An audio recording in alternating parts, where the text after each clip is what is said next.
Well, guys, I don't really know what to say here other than, I guess nobody beats Mongolz for a 10th time? We had an insane semifinals today at the Blast Bounty. We had Spirit once again putting MOUZ in their place, seeming to really summit this rivalry and cementing themselves as not only better than MOUZ, but potentially the lone best team in the world. Is on the other side of the bracket, the Mongols got revenge. Austin payback. They 2-0 Vitality, looking incredible while doing it. Is this the end of the Vitality era or a stumbling block in the middle of greatness?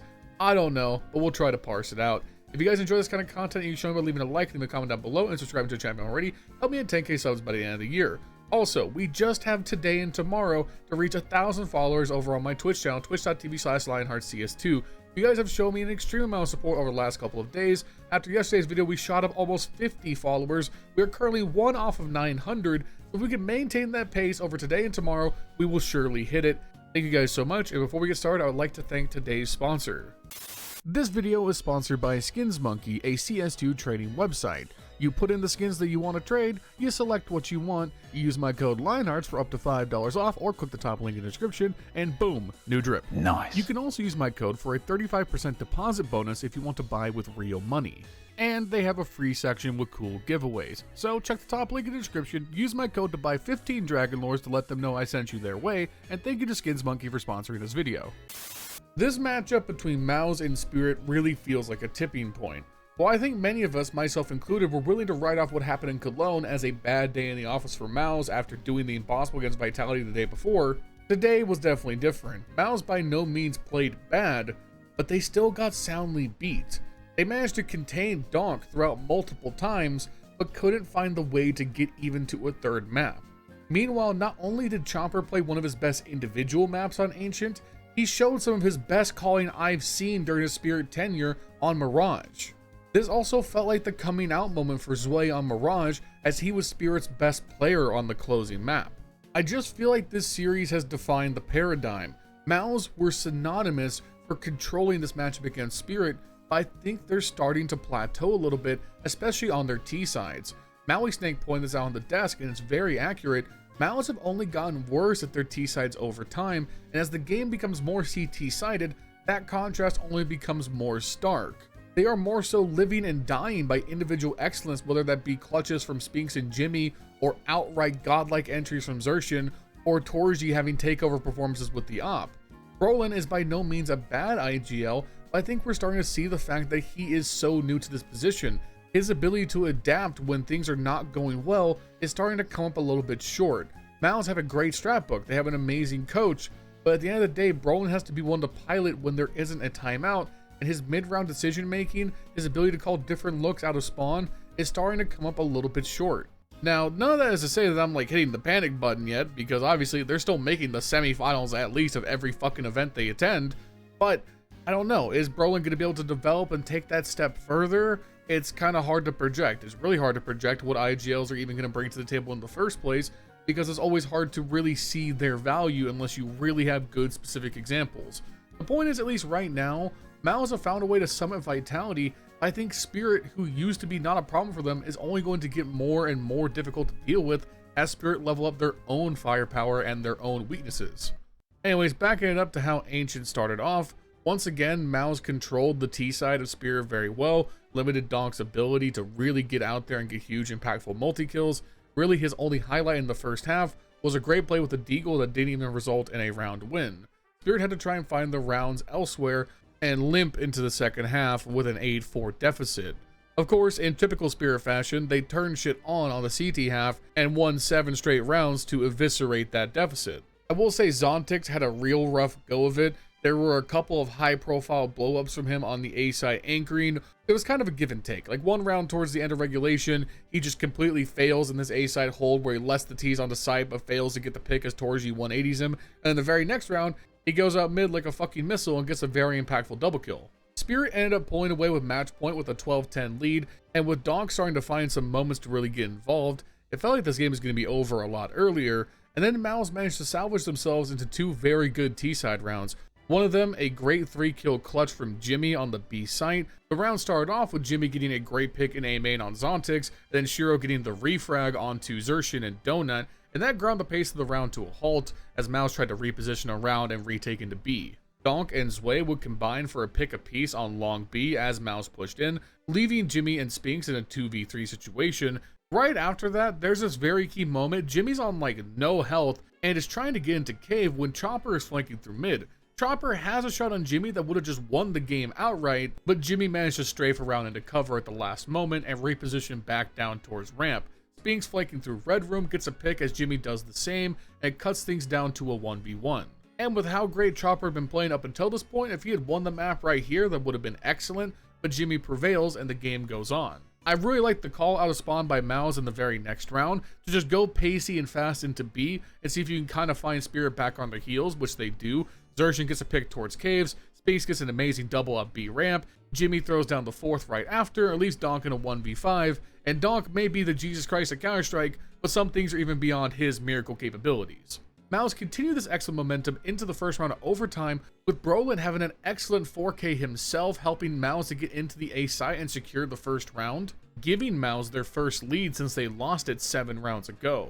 Unfortunately, MOUZ would flounder here, unable to win the other 2 T rounds in their overtime half, and by the time we swap sides, it's been long enough for Donk to wake back up. He would go into takeover mode throughout the rest of the game and add like 7 more kills on top of his total to make his score look pretty good and match Chopper for total kills, because even when Donk has a bad game, he's still going to be one of the best players in the server. Now listen, once again, really close map, MOUZ could easily won this, they just couldn't hold out long enough before Donk came back to life. Mirage, totally different story. This was an absolutely abysmal showing from MOUZ. Their T side fucking sucked, and despite that, they still managed to contain Donk pretty well. This wasn't a Donk carry job. This was everybody else on Spirit fucking carrying their weight for once. Zwei had an amazing showing, ending with 20 kills, 8 deaths, and a 1.89 rating. Zontix right behind him with 16 kills, 12 deaths, and a 1.55 rating. And then there's Donk, who just went 15-11. Pretty pedestrian by his standards. But there were tons of rounds where Zershin once again got a pick on Donk, but they couldn't fucking win the round thereafter. Just to zoom out for a second. Zershin went 12-4 against Donk in this series. 12-4 against Donk. And they lost. What the fuck? But even with that, look at the overall disparity in opening kills in this map. Spirit had 13 to MOUZ's 4. You had both Zwei and Zontix go undefeated in opening engagements, and both of them had 6 and 5 multi-kill rounds respectively. That's huge impact from the extremity players that MOUZ simply couldn't keep up with, especially with Brolin having a terrible game, going 8-16, 0-for-7 in openers, Spinks going 9-16, Jimmy not much better at 9-14. It really was Zershin and Torzy just trying their best. Listen, it was a 10-2 first half for Spirit on the CT side. Sure, their T side could have floundered. We could have saw another Aurora level throw, more on that in just a minute. But compared to said earlier throw, Spirit were clearly playing better Counter-Strike, so even though they lost a couple of rounds in the second half, there was really no concern about them losing this map, and they closed things out strongly 13-5. And I'll save a little more for this after whatever happens in tomorrow's Grand Finals, but shout out to Zontix. He knows he's leaving the team, but he's still playing absolutely elite Counter-Strike, and I'm sure he can go to another team almost immediately and continue to do well. I really do think that he's been very badly served by the community, as a lot of people still are under the perception that he's not a good player, but no, he's a very, very good anchor, and he will be sought after. Anyways, fuck all of that shit. Who cares? Don't care. Over, done with, donk, don't care. Mongolz. They finally beat Vitality. I have like a million thoughts, and I don't know how to square them, so I guess let's just start from the top. This is an insane moment for Asian CS. It's an insane moment for the Mongolz. It's revenge for the Austin Major. It's proof that Vitality really are human, and that the top 5 is only getting more competitive. I just, like, beating them on Mirage is not that surprising, because the Mongolz are an amazing Mirage team. They beat them on Mirage at the Major. Really, it's the revenge game on Inferno that's going to stand out as, like, this defining moment in the legacy of this Mongolz team, because they dominated them so strongly and then nearly pissed all away, and then utter miracles at the very end of the game to prevent overtime. Like, there was just so much going on. Apex played terribly, and then played fantastically, then played terribly. Zywoo was, you know, okay on Mirage, totally missing to start on Inferno, and then played fantastically. there's just so much going on in this game.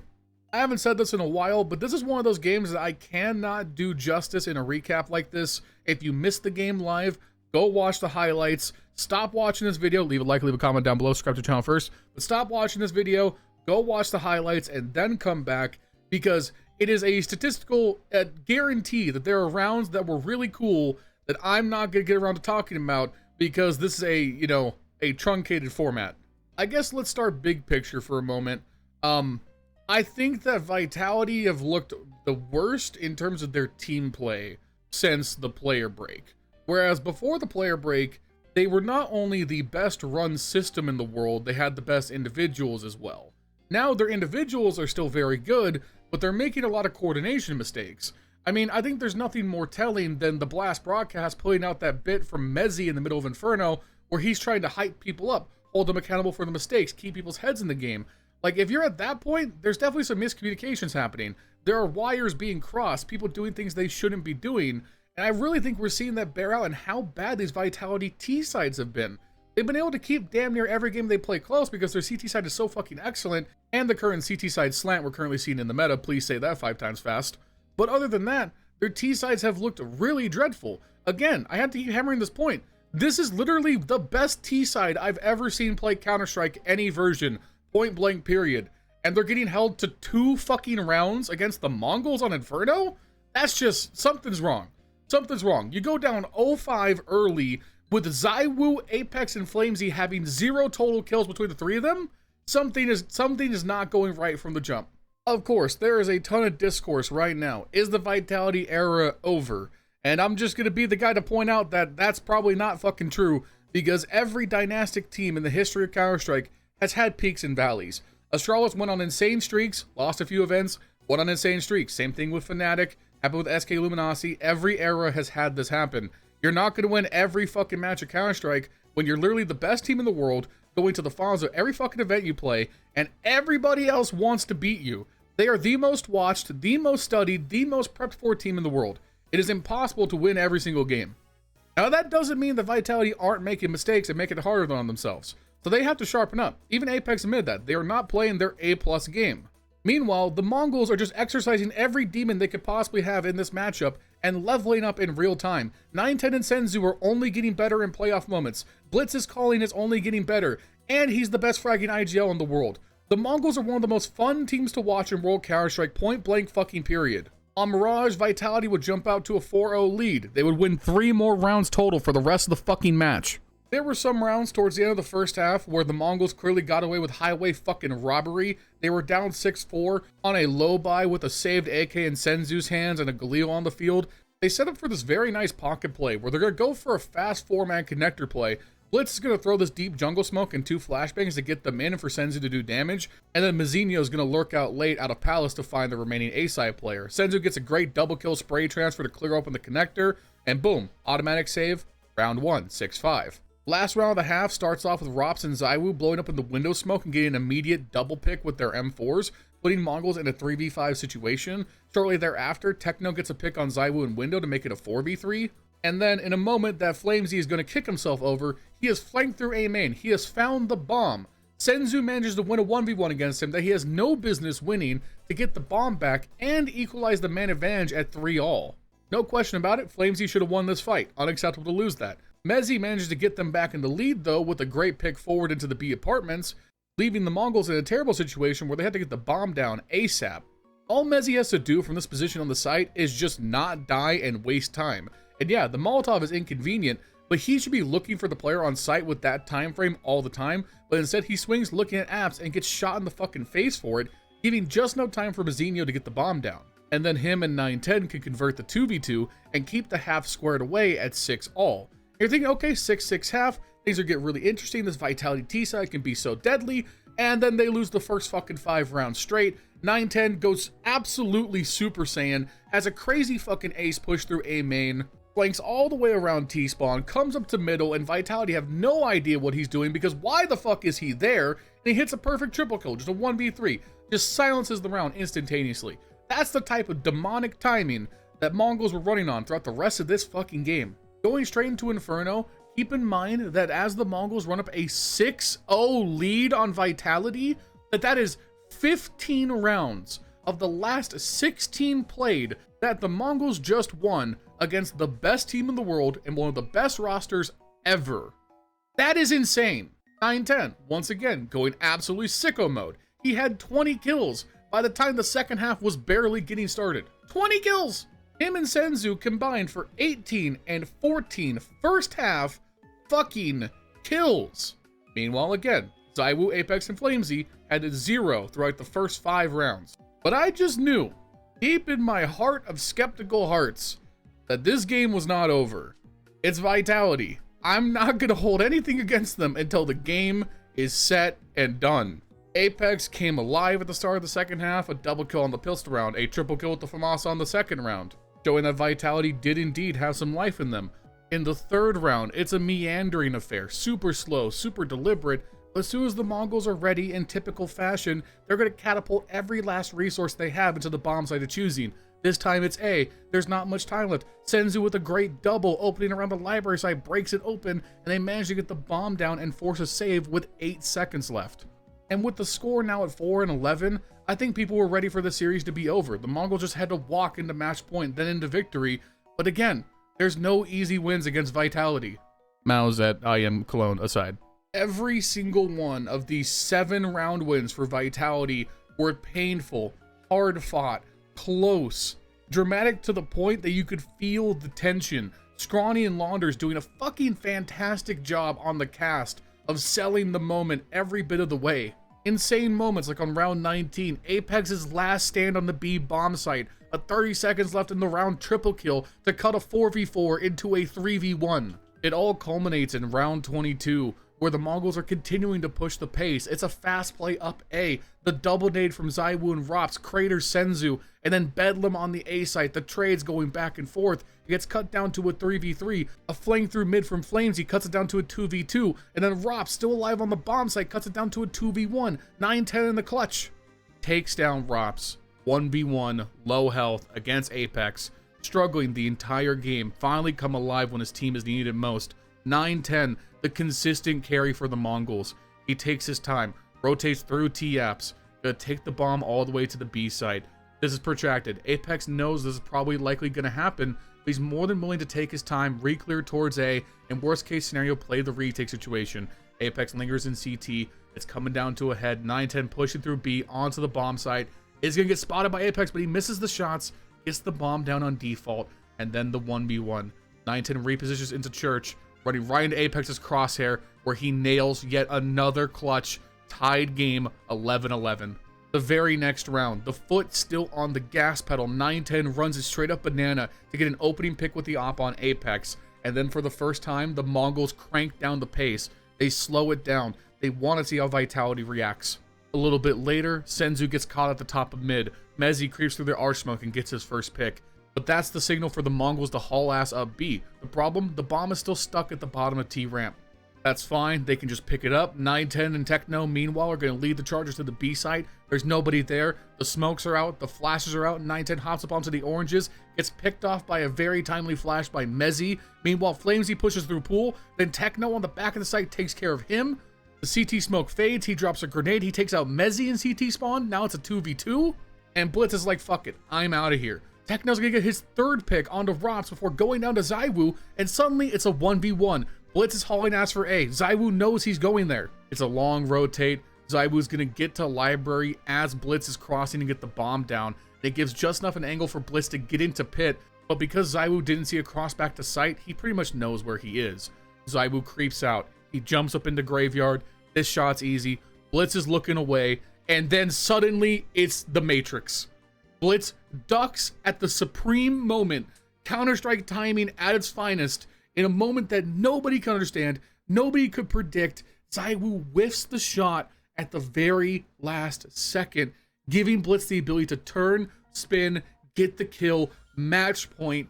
Unbelievable, dude. Like, even just like looking back on this shot after the fact, it is fucking crazy that ZywOo had this kill 10 out of 10 times, and then for some reason Blitz was compelled to crouch with the timing of God and Jesus and the power of anime on his side to just duck the bullet. ZywOo, whose entire career is hitting shots that nobody else can hit. One of the very best players to ever play Counter-Strike. And yet, just like fucking Nico on Nuke, this ugly miss will live on in infamy in his career because it should have been his. It should have been his round. It should have been Vitality's match. We're going to a third map. But no, it's broken at the last moment. The Mongolz, they don't relent. They power through A on the very next round. Blitz gets another double kill in front of Library because I don't know how he could do his an IGL.